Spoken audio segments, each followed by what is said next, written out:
December 6th, in the Christmas story of how Winston delivered Christmas.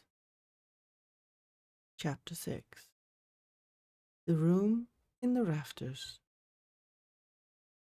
It was beautiful. Winston was outside a toy shop, and the golden glow from the inside illuminated the snowy pavement around him. The window had been carefully designed so that it looked like a miniature version of Mistletoe Street. Little toy-sized shops were set up and covered in pretend snow. Beautiful dolls and teddy bears were busily going about their Christmassy business. Miniature trees were covered in twinkly lights, and a little band of wind-up figures was playing a song on their tiny tin instruments. Behind the street, a toy train chugged and puffed real smoke as it made its way back and forth across the window, and a beautifully carved fairground wheel, complete with plush animals, passengers, turned in time to the band's music.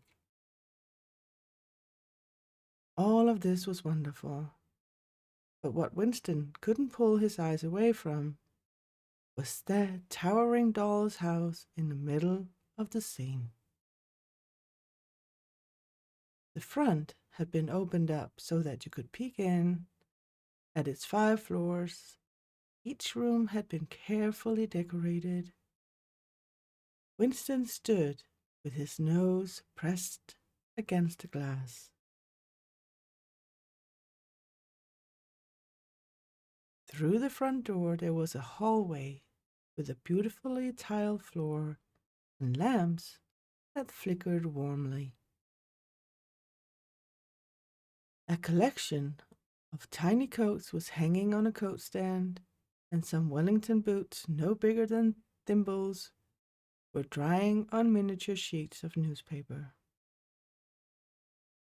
On the floor below, the busy kitchen scene was being played out. Little saucepans bubbled and quivered on the stoves, and every so often puffs of steam escaped from the glowing ovens. Course after course of beautiful food was cooking away, ready for the party that was taking place upstairs in the dining room. This was a grand room with ornate wallpaper and a large, or doll's house, chandelier sparkling above the long table. Winston's eyes wandered to the comfortable drawing room, where, Winston gasped, every wall was lined with tiny books. A plum armchair with a comfy cushion and a footstool was set in front of a roaring fire. Winston could just imagine sitting in that room after dinner with a blanket over his knees, having a nice little nap with a full belly. Upstairs was a grand bedroom, a bathroom with a deep bath with real bubbles floating about, and a nursery with tiny toys and even its own dollhouse. He looked up to the final floor and sighed so deeply that a blossom of hot air momentarily fogged up the glass in front of him. He wiped it away with his paw, and his eyes gleamed. Tucked away under the sloping roof was the coziest looking little room Winston had ever seen. It wasn't as grand or as elegant as some of the other rooms on the floor below, but to Winston it looked like the snuggliest, most beautiful room ever. There was an overflowing bookcase full of tissue books, and the cozy bed was piled high with pillows, soft blankets, and even a little patchwork quilt. A lamp was glowing softly beside the bed, next to a mug of steaming cocoa. Everything was perfectly to scale, just right for a doll. Or a mouse, thought Winston. How lovely it would be to live in such a place, and how exciting it would be for any boy or girl to find a doll's house like this in the morning,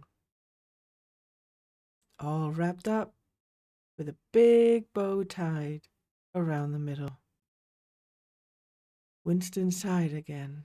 Just imagining that scene made him feel warm from the tips of his ears to the bottom of his paws.